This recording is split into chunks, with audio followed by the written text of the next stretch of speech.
Hello everyone, welcome again to my channel. तो आज हम पढ़ने वाले हैं spherical mirrors. So first of all, what do you mean by spherical mirrors? So spherical mirror are obtained from a sphere which has reflecting surface on one side and polished surface on other side.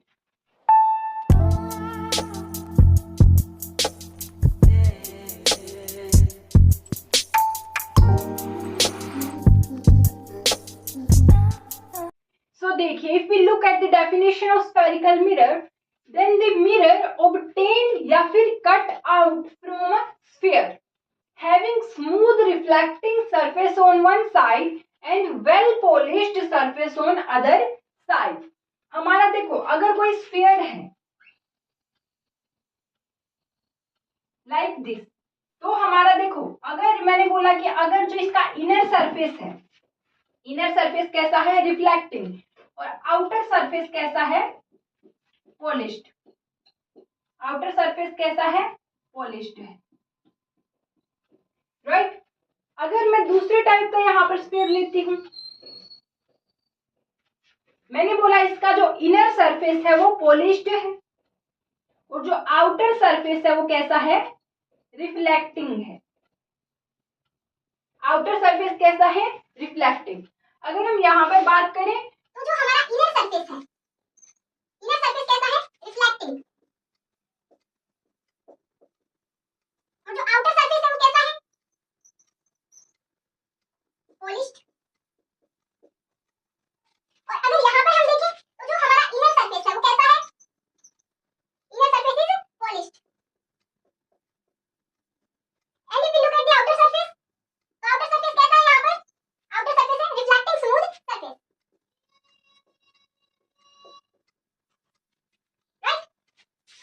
तो हमने यहाँ पर दो तरह के spheres लिए हैं।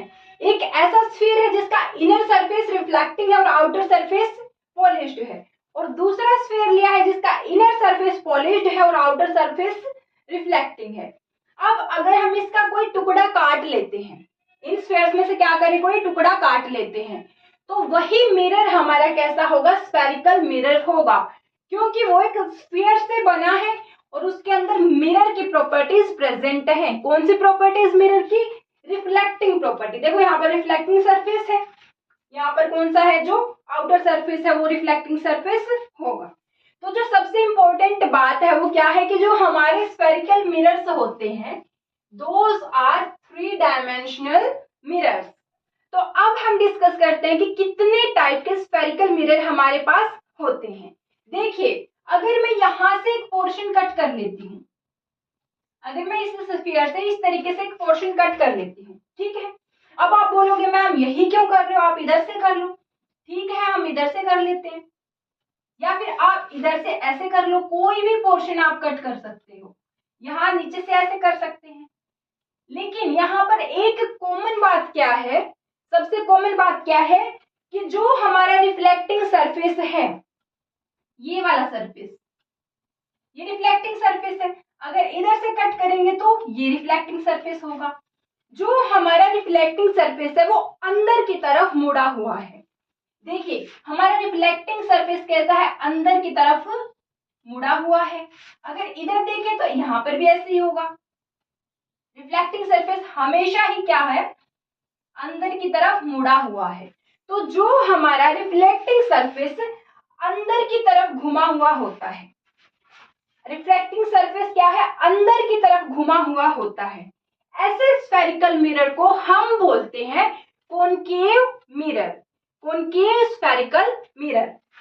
तो यहां से अगर हम कोई मिरर काटते हैं तो ये मिरर कौन सा होगा? ये मिरर कौन सा होगा? Concave spherical mirror. So this type of sphere will give rise to concave spherical mirrors. कैसे मिरर्स को राइज करेगा? कॉनकेव स्फेरिकल मिरर्स को राइज करेगा। कौन सा स्फीयर? जिसका आउटर सरफेस पॉलिश्ड है और इनर सरफेस रिफ्लेक्टिंग है। अब अगर हम ऐसे स्फीयर से मिरर कट करते हैं, ठीक है, अगर मैंने बोला मैंने यहां से मिरर कट करा, आप यहां से भी कर सकते हो। अगर आपने यहां से कोई मिरर कट किया है, या फिर आपने ऐसे कोई मिरर कट किया है, या फिर आप नीचे से ऐसे कोई भी मिरर कट करते हो, यहाँ पर एक बात कॉमन क्या निकल के आती है कि जो आपका रिफ्लेक्टिंग सरफेस है, ये वाला सरफेस, देखिए ये वाला सरफेस, ये हमेशा ही कैसा है, कर्व्ड आउटवर्ड, बाहर की तरफ घुमा हुआ है। रिफ्लेक्टिंग सरफेस कहाँ घुमा हुआ है, बाहर की तरफ। तो ऐसे स्फेरिकल मिरर्स को क्या बोलते हैं, हम उनको हम कॉन्वेक्स स्फेरिकल मिरर बोलते हैं। कौन से मिरर्स होते हैं, कॉन्वेक्स स्फेरिकल मिरर्स। तो कॉन्केव स्फेरिकल मिरर कौन से हैं, जो कर्व्ड इनवर्ड्स, कर्व्ड इनवर्ड्स, अंदर की तरफ मुड़े हुए हैं, है ना। देखो ये अंदर की तरफ मुड़ा हुआ है रिफ्लेक्टिंग पार्ट, और कॉन्वेक्स के केस में जो रिफ्लेक्टिंग पार्ट है वो क्या है, बाहर की तरफ मुड़ा हुआ है। तो इसको हम बोल देते हैं कर्व्ड आउटवर्ड्स। ठीक है, तो वो आपको डायरेक्ट कॉन्केव या कॉन्वेक्स बताने की जगह कर्व्ड इनवर्ड या कर्व्ड आउटवर्ड भी बोल सकता है। और क्यों वो इनवर्ड और आउटवर्ड बोलता है वो मैंने आपको अच्छे से यहाँ पर समझा दिया है कि रिफ्लेक्टिंग सरफेस अगर अंदर की तरफ मुड़ा हुआ है तो कर्व्ड इनवर्ड, रिफ्लेक्टिंग सरफेस अगर बाहर की तरफ मुड़ा हुआ है तो कर्व्ड आउटवर्ड। आई होप इतना आपको क्लियर हो गया होगा। So now if we talk about all the terms related to spherical mirrors, first of all हमारे पास क्या आएगा, सबसे पहले क्या आएगा, centre of curvature, centre of curvature. क्या हो जाएगा सेंटर ऑफ कर्वेचर, देखो भाई हमने बोला जो हमारे स्फेरिकल मिरर्स है वो किससे ऑब्टेन होते हैं, एक स्फीयर से, और हम सबको पता है कि स्फीयर का एक सेंटर पॉइंट होता है। क्या होता है, एक सेंटर पॉइंट होता है। ये क्या है, स्फीयर का सेंटर है, ये पॉइंट क्या होगा, इस स्फीयर का सेंटर। अब जिस भी स्फीयर से हमने अपना कॉनकेव या कॉन्वेक्स मिरर को कट किया है, उसी स्फीयर के सेंटर को हम बोलते हैं सेंटर ऑफ कर्वेचर।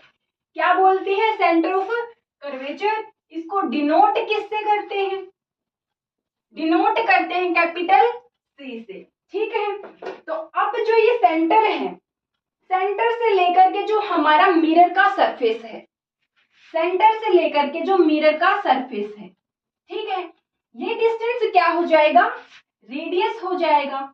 ये डिस्टेंस किसके इक्वल हो जाएगा, रेडियस के। तो सेकंड टर्म हमारी क्या होती है, सेकंड टर्म होती है रेडियस ऑफ कर्वेचर। कर्वेचर क्यों बोलते हैं, centre of curvature, radius of curvature. Curvature क्यों बोलते हैं, क्योंकि जो हमारा स्फेरिकल मिरर है वो एक कर्व की तरह ही तो है, ऐसे सीधा थोड़ा, ऐसे कर्व की तरह घुमा हुआ है, तो इसी वजह से क्या बोलते हैं, centre of curvature and radius of curvature. Radius of curvature को हम डिनोट करते हैं कैपिटल आर से। किससे डिनोट करते हैं, कैपिटल आर से डिनोट कर देते हैं। नाउ जो थर्ड टर्म होती है हमारी रिलेटेड टू स्फेरिकल मिरर, वो होती है पोल। पोल, पोल को हम डिनोट किससे करते हैं, कैपिटल पी। ठीक है, और पोल होता क्या है, पोल होता है हमारा जितना भी हमारा रिफ्लेक्टिंग पार्ट है। देखो यहां से लेकर के यहां तक अगर मैंने मिरर को कट करा है, तो इस रिफ्लेक्टिंग पार्ट का जो ये सेंटर पॉइंट होगा, इसको मैं क्या बोलती हूँ, पोल बोलती हूँ। क्या होता है पोल, पोल होता है centre point of reflecting surface. तो क्या होता है पोल, पोल होता है centre point of reflecting surface. अगर आप इस सरफेस को लेते हो जो आपने कट किया है स्फीयर से, उसका जो मिडिल पॉइंट होगा यहाँ पर, उसको बोल देते हैं पोल। सिमिलरली यहाँ पर रेडियस ऑफ कर्वेचर क्या हो जाएगा, रिफ्लेक्टिंग सरफेस और सेंटर के बीच का डिस्टेंस, और पोल क्या हो जाएगा, जो हमारा रिफ्लेक्टिंग पोर्शन है ये बाहर वाला, इसका मिड पॉइंट को हम बोल देंगे पोल। ठीक है, तो जो फोर्थ टर्म होती है हमारी related to spherical mirror, fourth term हमारे पास आती है प्रिंसिपल एक्सिस। क्या होता है फोर्थ पॉइंट, प्रिंसिपल एक्सिस। देखो एक्सिस वर्ड से हम इतना तो समझ आ रहा है कि ये कोई ना कोई लाइन होती है। क्या होती है? कोई ना कोई लाइन होती है।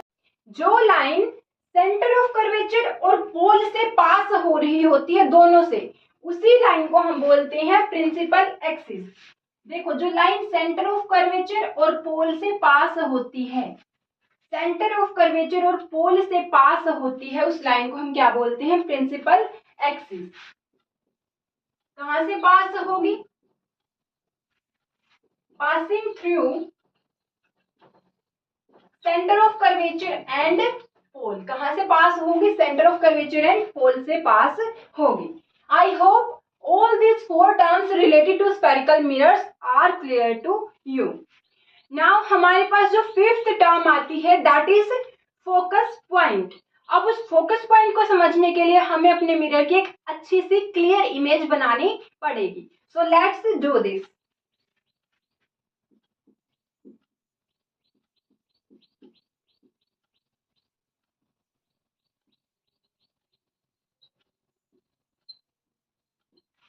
So हम सबसे पहले कॉनकेव मिरर ले लेते हैं। Concave mirror is curved inwards, मतलब जो आउटर सरफेस होगा वो होगा पॉलिश्ड और जो इनर सरफेस होगा वो होगा रिफ्लेक्टिंग। अब जो हमारा सेंटर पॉइंट होगा रिफ्लेक्टिंग सरफेस का, ये क्या हो जाएगा? पोल, कैपिटल पी। और हमारा जो स्फीयर से ये मिरर हमने काटा है, उस स्फीयर का सेंटर हो जाएगा centre of curvature, capital C. अब एक ऐसी लाइन जो कहां से क्रॉस हो रही है? सेंटर ऑफ कर्वेचर और पोल से, तो ये हमारे पास क्या हो जाएगी? प्रिंसिपल एक्सिस हो जाएगी। ठीक है, और जो ये डिस्टेंस है between centre of curvature and pole, ये क्या हो जाएगा? हमारा रेडियस ऑफ कर्वेचर हो जाएगा। अब जब हमने एक्सपेरिमेंट किया, हमने नहीं करा, साइंटिस्ट ने करा, जब भी किया, ठीक है, उन्होंने क्या देखा कि जब भी उन्होंने लाइट को parallel to principal axis incident करवाया स्फेरिकल मिरर के ऊपर, क्या कराया? जो लाइट आ रही थी इंसिडेंट रेज, वो प्रिंसिपल एक्सिस के पैरेलल भेज दी उन्होंने, इस तरीके से। ठीक है, कैसे आ रही है सारी की सारी लाइट प्रिंसिपल एक्सिस के पैरेलल? तो उन्होंने क्या देखा कि भाई वो लाइट है ना, आफ्टर रिफ्लेक्शन इस तरीके से पास हो रही है, आफ्टर रिफ्लेक्शन इस तरीके से पास हो रही है कि वो एक पॉइंट के ऊपर मीट हो रही है। क्या हो रही है? एक पॉइंट के ऊपर मीट हो रही है। यहाँ पर हमने दो रेज ली है, अगर हम दो से ज्यादा भी लेते हैं तब भी रिफ्लेक्शन किस तरीके से होगा कि वो उसी पॉइंट से पास हो रही है। ठीक है, तो हमारी कोई भी रे जो पैरेलल आती है प्रिंसिपल एक्सिस के, वो एक ऐसे स्पेशल पॉइंट से पास करती हैं जहां पर वो सब के सब मिल जाती हैं आकर के आफ्टर रिफ्लेक्शन।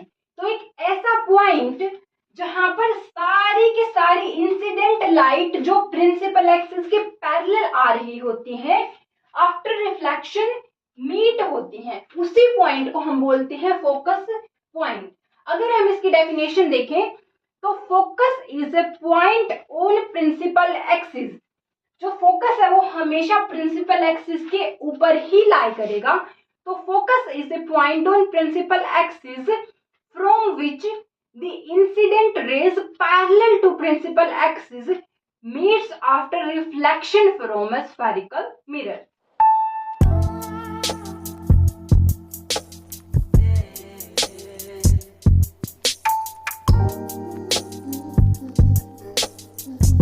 तो फोकस की डेफिनेशन क्या हो जाएगी? It is a point on principal axis. आपका यहाँ से एमसीक्यू भी बन सकता है कि where does principal focus lie, तो आप क्या बोलोगे? On principal axis. हम फोकस को एक प्रिंसिपल फोकस भी बोल देते हैं। ठीक है, तो प्रिंसिपल एक्सिस के ऊपर लाई करेगा। From which all the incident rays parallel to principal axis passes after reflection from spherical mirror. I hope आपको ये समझ आ गया होगा। तो हम फोकस को डिनोट किससे करते हैं? डिनोट करते हैं इसको कैपिटल एफ से। ठीक है, अब हमारे पास जो डिस्टेंस होता है, देखो पोल से सेंटर तक का डिस्टेंस तो रेडियस ऑफ कर्वेचर, पर पोल से फोकस तक के डिस्टेंस को हम बोलते हैं फोकल लेंथ। क्या होता है फोकल लेंथ? सिक्स्थ टर्म क्या हो जाएगी हमारी? Focal length. फोकल लेंथ को डिनोट किससे करते हैं? स्मॉल एफ से। तो जो फोकल लेंथ होता है वो क्या होता है, distance between focus and pole, उसको हम बोल देते हैं फोकल लेंथ। अब हमारे पास जो रेडियस होता है ये वाला और जो फोकल लेंथ होती है, इनके बीच में एक पर्टिकुलर रिलेशन होता है, देख लेते हैं वो क्या होता है। उसके लिए पहले हमें क्या समझना पड़ेगा, हमें समझना पड़ेगा अपर्चर। अगर मैं मिरर के इस पॉइंट को, जहां से शुरू होता है, इसको मैं बोलती हूँ m, और जहां तक का मिरर मैंने लिया है इसको मैं बोल देती हूँ n। तो जो ये m से लेकर के n तक का डिस्टेंस होता है, m से लेकर के n तक का डिस्टेंस होता है, इसी को हम बोल देते हैं aperture of the mirror, aperture of the mirror. तो जो ये हमारा डायामीटर है, डायामीटर ऑफ स्फेरिकल मिरर,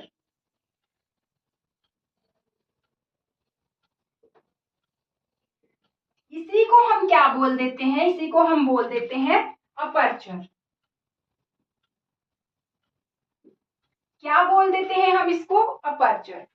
तो अब अगर मैं ऐसे मिरर्स को स्टडी करूं जिनका अपर्चर बहुत ही स्मॉल होता है, तो ऐसे मिरर्स के लिए हमारे पास for mirrors of small aperture, ऐसे मिरर्स के लिए हमारे पास जो हमारी फोकल लेंथ होती है, जिसको हम स्मॉल f से डिनोट करते हैं, और जो रेडियस ऑफ कर्वेचर होती है जिसको कैपिटल R से डिनोट करते हैं, उनके बीच में ये रिलेशन होता है कि हमारा जो रेडियस ऑफ कर्वेचर है उसका हाफ कर दें अगर, वही हमारी क्या होती है, फोकल लेंथ होती है।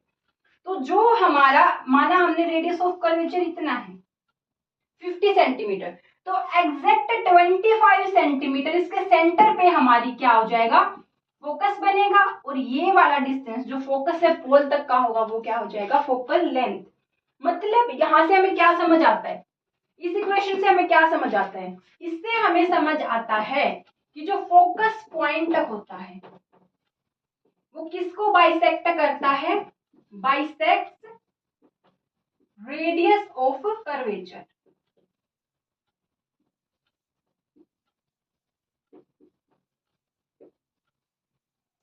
जो फोकस पॉइंट होता है वो रेडियस ऑफ कर्वेचर को दो इक्वल पार्ट्स में डिवाइड करता है, कब, जब मिरर कैसा हो, जिसका अपर्चर स्मॉल है। ठीक है, इतना रिलेशन आपको समझ आया। इस फॉर्मूला के बेसिस पे आपके पास क्वेश्चंस भी आ सकते हैं। चलो इस फॉर्मूला के बेसिस पर मैं आपको एक न्यूमेरिकल देती हूँ, फटाफट उसको सोल्व करके बताइए। चलो भाई ये क्वेश्चन सोल्व करो फटाफट। A concave mirror is cut out from a sphere of diameter 80 meter. Then at which distance in meters the focus is present from center of curvature of the mirror? बताइए फटाफट। तो इसमें हमको ऐसा कुछ दिया हुआ है कि हमारे पास एक स्फीयर है जिसका डायमीटर कितना है 80 सेंटीमीटर। इट मीन्स उसका रेडियस कितना हो जाएगा 40 मीटर। ठीक है, तो हमको एक स्फीयर दिया है जिसका डायमीटर है 80 मीटर, तो उसका रेडियस कितना हो जाएगा 40 मीटर। तो हमने माना कि हमने इतना पोर्शन कट करा, यहां से हमने अपना मिरर कट करा। ठीक है, अब कॉनकेव मिरर दिया है तो इनवर्ड पोर्शन रिफ्लेक्टिंग और आउटवर्ड पोर्शन पॉलिश्ड होगा। ठीक है, तो हमने, इसने बोला है 80 मीटर, तो हमारे पास जो रेडियस ऑफ कर्वेचर है वो कितना आ गया है 40 मीटर आ गया है। ठीक है, रेडियस ऑफ कर्वेचर 40 मीटर है, तो जो फोकल लेंथ है वो कितनी हो जाएगी इस फॉर्मूला से, r/2 मीन्स 20 मीटर। तो मतलब यहाँ हमारे पोल से लेकर के 20 मीटर के डिस्टेंस पर क्या होगा, फोकस होगा। अब डिस्टेंस किसके बीच में पूछा है, फोकस और सेंटर ऑफ कर्वेचर।